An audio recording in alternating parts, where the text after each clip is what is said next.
Oi, eu sou a Aymara Lima e estou aqui para apresentar para vocês mais uma edição do Cinearte Variety, o seu programa semanal de variedades e entretenimento.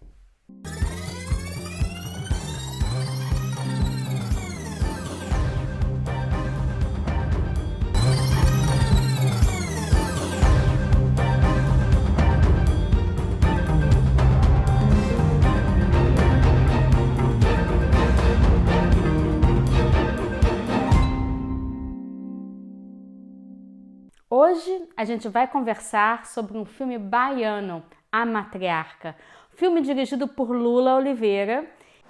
Senhora das Águas, tantas coisas que morrem sem serem ditas, né, manhã? E eu tive o prazer de conversar com Lula Oliveira lá no Los Angeles Brazilian Film Festival. Vamos lá? Eu estou aqui com Lula Oliveira, diretor do Matriarca, da Matriarca, né? Sim. Uma história baiana, arretada. Como é que foi esse processo de criação desse filme? Nossa, é um processo de criação que, dentro da ideia original para que a gente tivesse o filme realizado, foram 10 anos de trabalho, né? É um filme que conta a história de uma família que vive uma diáspora e se reencontra para comemorar os 90 anos da matriarca. Só que no dia da festa dessa matriarca ela morre e o que seria uma celebração passa a ser um velório e um rito festivo de um velório para que, nesse momento de transição da vida daquele sistema familiar, segredos se revelassem e que a gente possa refletir a partir daí uma série de situações que diz respeito a relações familiares profundas, psicológicas.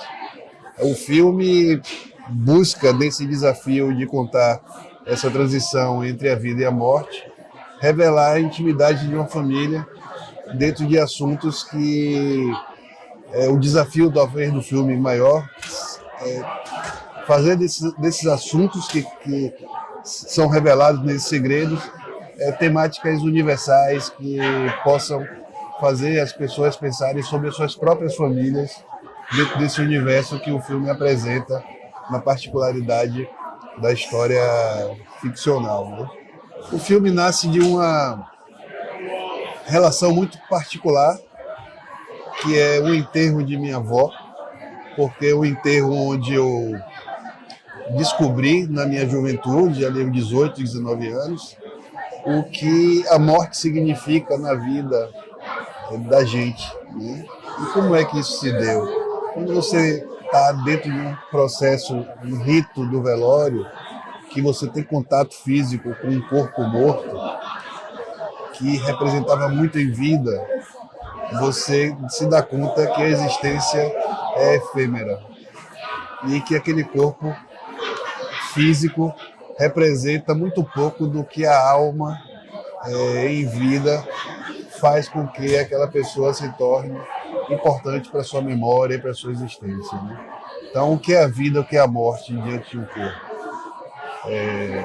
De um corpo profundo isso, né? é profundo e não é pensado, é vivido, porque não é apesar de ter uma questão filosófica profunda dentro desse dilema, o que se viveu foi uma experiência real. É de um garoto que não tinha as informações filosóficas, enfim, espirituais, naquele momento, para fazer uma leitura mais profunda sobre aquela transição, mas que foi marcado do ponto de vista psicológico, da mente, profundamente sobre um toque em um corpo sem vida, que é um corpo, mas não tem vida.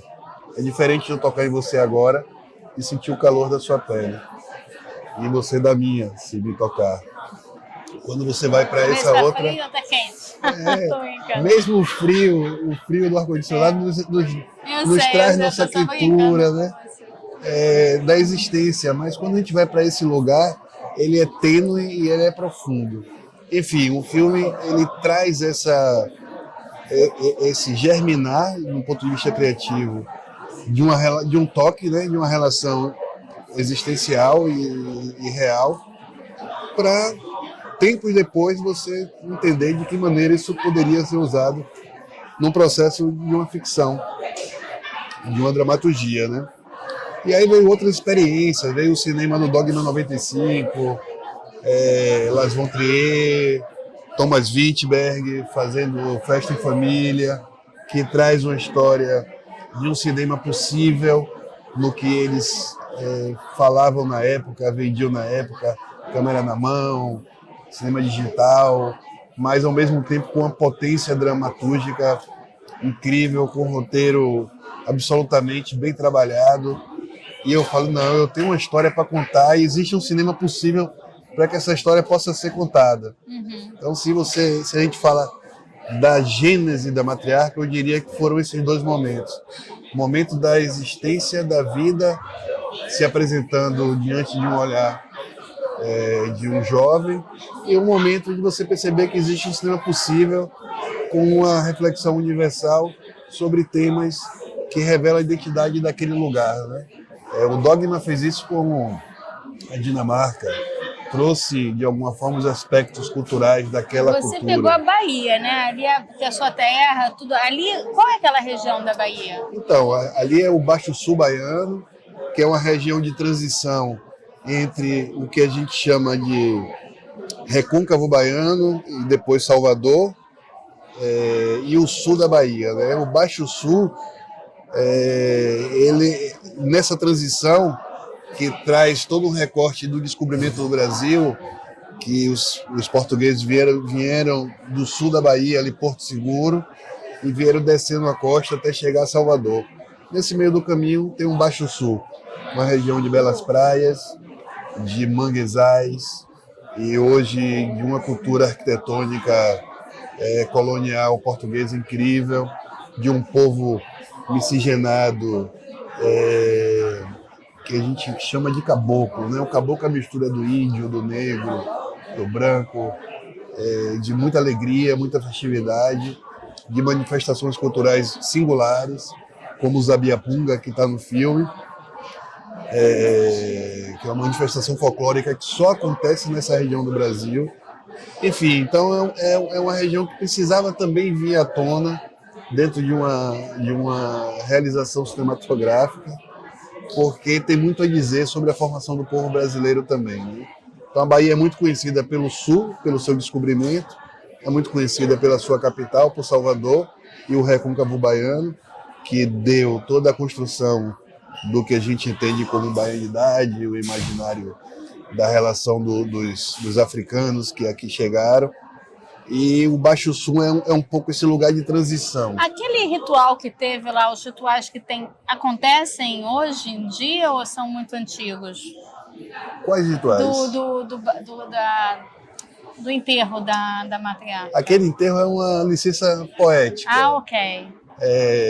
Que é uma ideia. Eu achei muito bonito, aí eu fiquei imaginando, será que ainda acontece isso? Eu tenho que dar o crédito, né? Foi uma ideia de um dos roteiristas do filme, do cineasta baiano Fábio Rocha, um grande amigo, parceiro, e que a gente falando desse processo do final do filme, do terceiro ato, como se daria essa morte. A gente conversando assim, vamos trabalhar de uma perspectiva simbólica, vikiniana, inclusive, né? Nórdica, que é a morte pelo fogo, né? Isso não é um rito cultural, isso é uma licença poética que a gente adaptou ao filme. E o caranguejo? O caranguejo, ele é Tem muito caranguejo azul lá naquela região? Ali é um gaiamum, que é uma outra espécie de crustáceo, que também vive na região. E ele é mais plástico do que o caranguejo, por isso que a gente adaptou o gaiamum, que não vive no mangue. O gaiamum vive na praia, vive numa área mais sólida da terra, mas tem as mesmas características de um caranguejo. Também é comestível, é saboroso. E nós adaptamos para esse lugar do caranguejo, que na mitologia da cultura africana tem toda uma relação ali com o Molu, em toda a relação da maldição daquele animal que anda para trás, que é feio, que é alienígena. E a gente falou, poxa, como não usar esse símbolo tão importante da região, que é alimento, que é sustentabilidade de famílias, que é equilíbrio ecológico do mangue, que é muito importante para a ecologia daquele lugar e que tem uma importância cultural gigantesca para aquela região também e para o Brasil, né? E a gente trouxe ele como elemento simbólico dentro de uma perspectiva de também trazer um mito da religião afro-brasileira para compor aquela dramaturgia onde esse ser amaldiçoado, de alguma forma, simboliza o ser amaldiçoado homem, que é o vilão da história. Forte. Gostei muito. Eu já ia pegar aquela cena no perseguição no mangue ali. Não sei se eu tô dando spoiler. Não, vamos. Se o diretor vai me bater aqui. Bora instigar, né? Uma percepção no mangue. A né? primeira cena, né, do Brasil, perseguição no mangue, assim, foi. Reza a muito lenda. Interessante. Eu não conheço um filme brasileiro que trabalhou dentro de uma produção no mangue, numa cena de perseguição dos dois atores que conflituam. E eles foram mesmo de bota ali no mangue, assim, andando ali entre caranguejos, todas as coisas que estão naquele mangue ali? Foram. O mangue, para quem conhece o mangue, sabe que é um ambiente muito inóspito e muito difícil de você transitar, porque é uma lama meio movediça até, cheia de galhos e crustáceos que, se você não souber pisar, você vai se machucar, cortar o pé. E nós tivemos assim, um cuidado muito grande em traçar uma trajetória para que essa perseguição fosse feita numa situação que foi inusitada assim, para a produção baiana, brasileira até, né? Nenhum mistério, na verdade, mas que era um desafio entender de que maneira seria possível a gente organizar uma cena que era extremamente densa, porque é uma cena final do filme, onde os personagens concluíam a sua trajetória dramatúrgica e exigia deles ali uma densidade dramática muito grande num ambiente muito inóspito, né?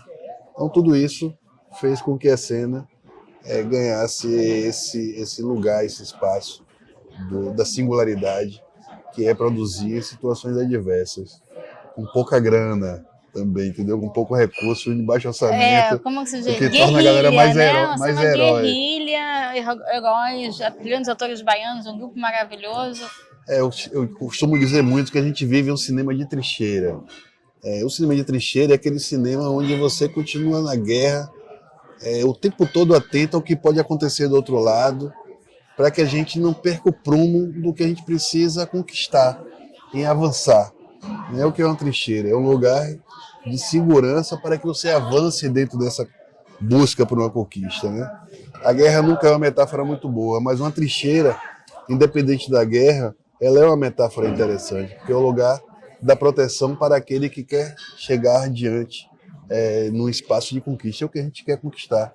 Espaço no cinema brasileiro, que é um cinema hoje, graças a Deus, descentralizado, onde se produz no norte, no sul, no centro-oeste, no nordeste brasileiro, e cada lugar desse traz aspectos identitários, culturais, muito particulares, dentro de um desafio que é do cinema, de transformar tudo isso em histórias universais, que toquem o outro para além da sua especificidade, da sua singularidade, toque o outro no que é universal, que são os sentimentos que regem nós humanos, né? O amor, o ódio, a tristeza, a alegria, enfim, os conflitos filosóficos, os conflitos humanos.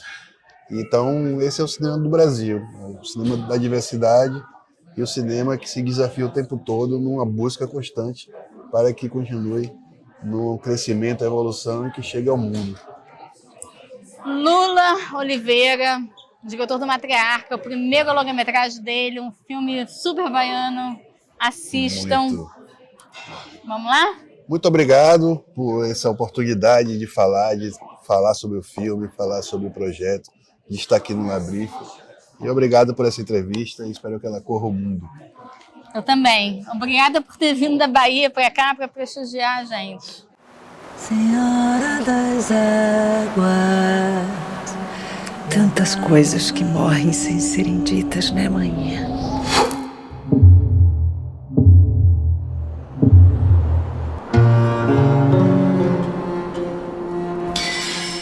Valeu, minha santinha Bárbara. Viva Santa Bárbara! Viva Matita! Viva Matita! Cadê a manhinha, Nadir? Cadê a manhinha? Cadê? Que é isso? Isso é uma festa ou é um enterro?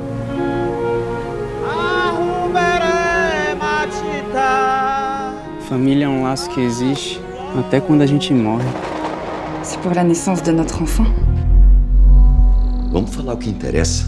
A venda desse casarão. Aqui todo mundo é herdeiro. E se não der certo, é bom que dê. Quem é a mãe dessa criança? Mas eu não esperava que ele fosse fazer o que ele fez. Eu não aguento mais esse peso. Ele te pegou força? Esse cara tinha que estar preso. Ele precisa pagar por isso. Desgraçada.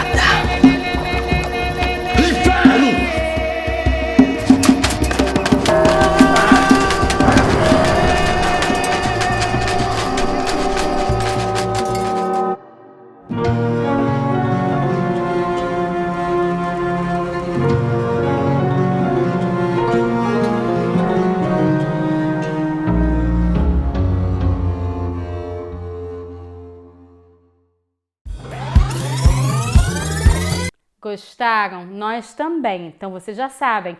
Próxima semana, Cine Arte Variety comigo, a Aymara Lima, aqui no VRT Channel.